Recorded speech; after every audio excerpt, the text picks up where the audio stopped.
Hey guys, it's a very cold, very wet, miserable Sunday in January. And so I thought it was about time that you had a really good ghost story to set you up for the rest of the day or the rest of the week for that matter. It's a story set in Tanaan, but real, of course, as well. Can't prove the ghost side of it, but I can certainly prove the history behind it in a big way. It's the Red Barn murder in Polstead in Suffolk. And a guy called William Corder murdered his pregnant lover, his betrothed, and buried her in the Red Barn in Polstead in Suffolk. Not only is there a ghost story to do with his skeleton, his skull, his dismembered body, but also after he'd buried her, months later, Maria's stepmother had a dream, and Maria appeared to her in the dream and actually told her exactly where her body was buried. Maria's father went to the location, the Red Barn, and dug up Maria's dead body. So I think without further ado, I think we should have William Corder's skull, the horrifying story that followed the Red Barn murder in England. After a young woman was murdered by her lover in Suffolk, England, in 1828, a terrifying ghost story ensued, terrorizing a local doctor. It was believed that the spirit of William Corder would not settle until his skull was returned. The body of Maria Martin, stabbed, shot, and possibly strangled, was found buried in the Red Barn at Polstead, Suffolk, in April 1828. 4 months later, her love and murderer, 23-year-old William Corder, was publicly executed at Bury St Edmunds Jail, watched by a huge crowd of onlookers. Because you must remember that in those days, all executions were still public. Corder's body hung on the scaffold for an hour. It was then taken down, and 3 surgeons made an incision along the chest, folding back the skin to display the chest muscles. After which the body was exhibited on a trestle in one of the courtrooms, sightseers filing past in their hundreds. Finally, as directed by the sentence of the times, the body was dissected and anatomized for the benefit of medical students at the West Suffolk General Hospital, but it was also created as a terror beyond death after 1752, when murderers were sentenced not only to be hanged, but also publicly dissected, their bodies not being whole, which meant on the day of judgment there was no material resurrection. Where would they go? To hell. No wonder some of them are still around.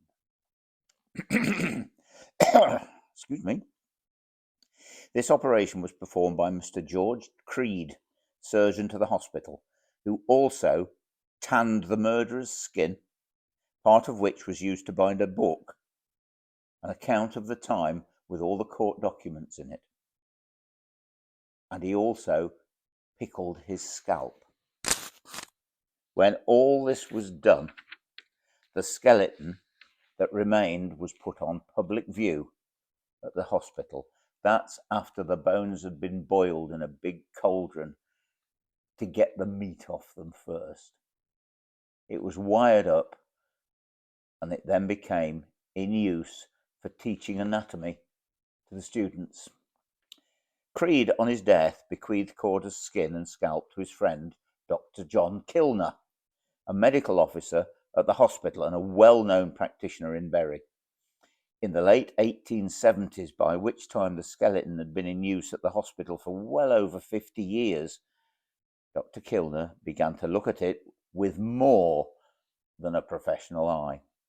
Corder's skull, he thought, would make an interesting addition to his collection. He could easily remove it and put a spare anatomical skull in its place. He then resolved to make this change.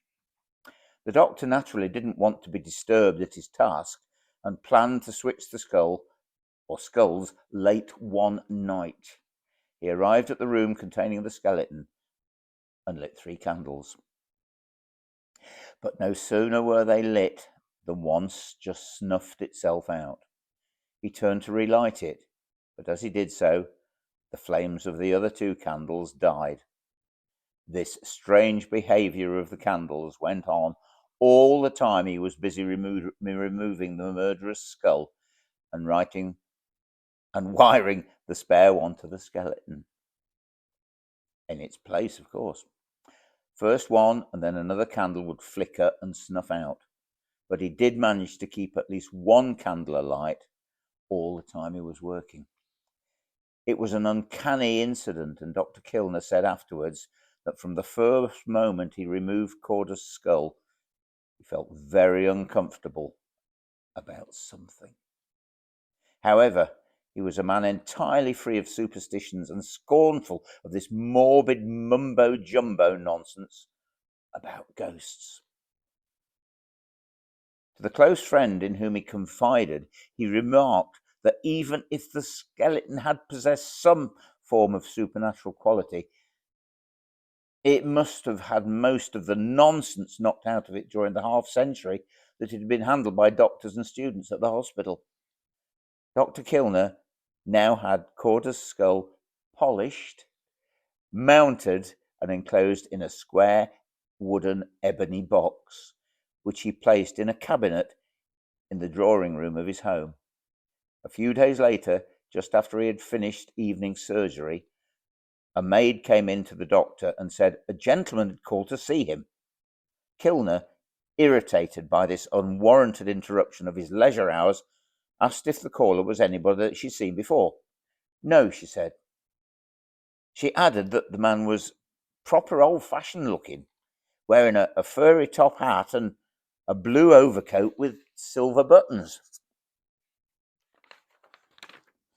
Telling the maid to bring a lamp, Kilner reluctantly went to meet the caller, whom she had left waiting in the surgery in the twilight. The doctor said afterwards that when he looked into the room, it was rather dark. There might have been someone waiting by the window.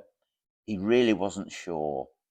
However, he experienced a strong feeling, independent of both sight and hearing, that he was not alone in the room. Then the maid came behind him with the lamp, and when its light crossed the doorway, it was to show a totally empty room. The puzzled doctor chaffed the maid, saying she must have been dreaming, but she remained quite positive that a gentleman had called. Perhaps, she suggested, it was a patient with toothache who had made off when the pain stopped.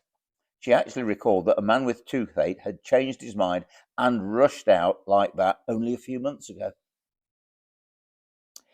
After a few days, the doctor had nearly forgotten all about the mysterious visitor. Then, one evening, on looking out of the drawing room window, he caught sight of someone lurking near the summer house at the end of the garden. He could see just that the figure was a man in a furry beaver hat and a greatcoat of antique cut. The doctor quickly stepped into the garden, but the figure had vanished.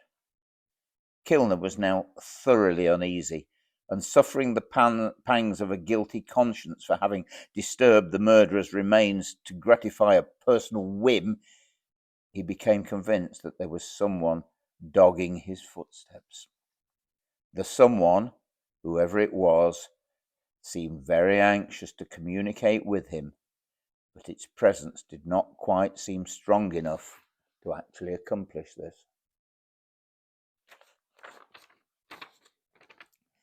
Tension now rose in the doctor's house as things began to happen at night.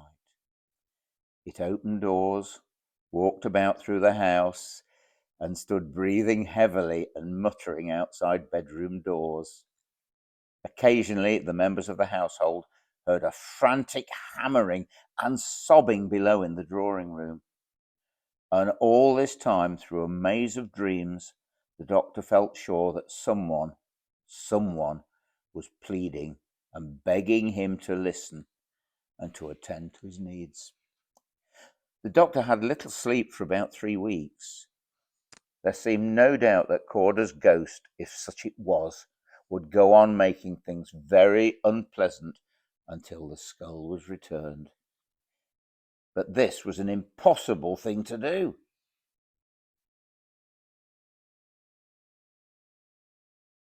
The skull, which now had a highly polished tortoiseshell shell gloss, and again, but this was an impossible thing to do. The skull, which now had a highly polished tortoiseshell gloss, would attract attention immediately if it was restored, and it would be very difficult to explain away the sudden change in its appearance. So Kilner decided to wait a few more days, and if the ghostly visitor did not cease its wanderings, he would have to think of another way of disposing this troublesome skull. The next night, Kilner left his bedroom door wide open so that he would know immediately of any disturbance. He then got into bed and drifted off to sleep. But an hour or two later, he awoke suddenly, some noise having disturbed him. He listened. The sound came from downstairs. He debated whether to call out and rouse the household, but decided against it. He really didn't want to appear an alarmist, so he stayed in bed for some time, watching and waiting. He then got cautiously out of bed, lit a candle, and walked out onto the landing. Holding the candle over the stair rail, he could just see below the glass handle of the drawing room door, as it reflected the candlelight with its many facets. Suddenly, as he looked, the glass knob was blotted out. A white hand was on the doorknob. He could see it distinctly, but apparently the hand belonged to no one, for he could see no figure at all anywhere near it. As he watched, the handle was slowly and softly turned by the phantom hand. He could just hear the faint squeak of the bolt as it turned in the lock case. The door was gradually and stealthily opening. There was no doubt about it. Kilner was gazing in wonderment at this phenomenon when he was startled by a loud explosion, which actually sounded like the report of a blunderbuss. Filled with sudden anger and a great loathing for the skull he had so foolishly acquired, he dashed downstairs, pausing only to pick up the heavy-plated candlestick as a weapon, before rushing into the drawing room. At the doorway, he was met with a tremendous gust of wind that extinguished his candle. But was it wind? It seemed like a powerful, menacing form that enveloped rather than touched him. He thrust forward into the darkness of the room, agitatedly striking a match. As the match flamed, his attention was caught by a litter of black splinters on the pale carpet. After his first puzzlement, he quickly realized what had happened. The box which had held the skull was broken into fragments. His eyes went to the cabinet which had contained the box. The door was open, and there, exposed on a shelf, was the grinning skull. Dr. Kilner lost no time in ridding himself of the ghostly trophy, thinking, no doubt, that once the skull was out of his house, its supernatural qualities would most definitely cease. He insisted that his close friend, Frederick Hopkins, a local builder, should accept it as a gift. Hopkins, a former prison officer, was now the owner of Bury Jail, where Corder was executed. He had bought the property when it was vacated as a prison and moved his family into the governor's residence, which were within the walls of the jail. Kilner told him as you are the owner of Corder's condemned cell and the gallows on which he was hanged, perhaps it won't hurt you to take care of his skull. But misfortune visited Hopkins from the start. Even as he was way back to the governor's house with the skull wrapped in a silk handkerchief, while coming down the stairs of a hotel, he twisted his foot and fell heavily, the skull rolling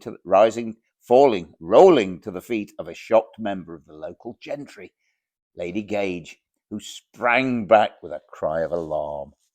The twisted foot kept Hopkins in bed for a week, but a further blow followed only the next day, when his best mare rolled over the side of a chalk pit, broke her back, and had to be put to sleep. In the next few months, Hopkins knew illness, sorrow, and financial disaster. With Dr Kilner, he had embarked on several very successful land property deals, but suddenly the tide turned, and overtaken by heavy losses, both men were swept into the verge of bankruptcy. Hopkins, in desperation, resolved to break the skull's evil spell once and for all. He took it one day to a country churchyard near Bury St Edmunds and bribed a gravedigger to give the thing a Christian burial service. After some weeks of peace and one or two strokes of good fortune, he thanked heaven that he had cast the troublesome relic out of his house. This was the uncanny story of which young Robert Thurston Hopkins, one of 5 children of the builder, heard his father and Dr Kilner tell and retell many times afterwards in the family circle. A story frankly and openly told, and verifiable to the smallest degree. Now, to take this a stage farther, while I was doing a video many years ago, The Ghosts of Suffolk, I went to visit a museum in Bury St Edmunds called Moyse's Hall. Inside that museum, in a large glass case, are William Corder's pistols that he shot Maria with, a death mask of him done after he was hanged, the book bound in his human skin with the trial documents in it, and his pickled scalp with one ear still attached, on display to this very day. They actually took the pickled scalp out of the glass case for me. And now we're going to show you that little bit of footage of that incredible day that I actually went to visit what was left of William Corder, the Red Barn murderer. Do enjoy it. Do sleep well. Don't have nightmares. Well, I'm inside Moyse's Hall Museum with me, Chris Mycock, your museum assistant. That's right. Yes. And here we have the most incredible array of items to do with one of the most famous murder stories, possibly, certainly of all time, if you like, surely, and ghost story as well to go with it. Yeah. This, of course, is all the items from a man called William Corder, who murdered a girl called Maria Martin, who was the daughter of a mole catcher. Yeah. She'd had a baby by him which had died, I believe. That's right. And he didn't want the family to know. He promised to marry her, but in fact what really happened was that he murdered her in what was known as the Red Barn, which is at Polstead. Was at Polstead. That's right. The barn's gone, of course. Well gone. That's a shame, isn't it? But we do actually have a picture, amongst other things, of that is the actual... That's said to be how it looked. We also have a pottery model of it as well, good, because it is, which is such a famous story. Yes. Now, he murdered her, and of course the ghost story comes in partly from her stepmother, Anne, who, of course, they knew not where she'd gone. She disappeared. Yes, indeed, yeah. And Corder kept writing or seeing them and saying, no, she's hurt her hand, she can't write, we're married, she's living in Yarmouth, that was Yarmouth on the Isle of Wight, she's well, she sends her regards. And this went on for months. Yeah. The murder was in April. Yep. 1828? May 1827. Yep. She wasn't discovered till April 1828. Yeah. She disappeared. She left her small child. She'd had because she'd had various children. I know. Children. Each had a different father. Yeah. And the second one was by Corder's older brother. Yes, that's right. So Maria was, should we say, seemed to have been a friendly girl. Yes, indeed. Highly regarded, I think, by people in the village. She was well educated. She'd been brought up in a vicarage in service, so she'd had to go back home to look after her children when her siblings, when her mother had died. That's right. Father remarried. The stepmother was only a few years older than Maria. So they probably got a bit of an affinity. I think so. Yes. And she dreamt of the murder on 3 consecutive nights, I believe. She actually dreamt of the place where her stepdaughter's body was lying. Is that correct? So we're told. Yeah. They actually played this down in the trial because they didn't want to arise because it was not exactly. Yeah, sort of ghostly goings on and that sort of thing. Apparently, she wouldn't give poor old Mr. Martin any peace until he actually went up to the Red Barn, and prodded around in the barn floor, found a soft piece of earth. Something rather nasty came up on the end of his mole spud. Then he sent for a spade. He dug a hole, found a body. He recognised her by some of the clothes that she was wearing. Then they called for the constable. The constable did a bit of investigation, found Corder living in London and running a girls' school. Good grief. With his new wife of a few months. But it was the dream that caused her husband to go and dig. That's right. With his, what is it, a mole spud? And is that... That is said to be the actual... Can we have a look inside? We can certainly do. Oh my goodness. Spud, of course, being a spade.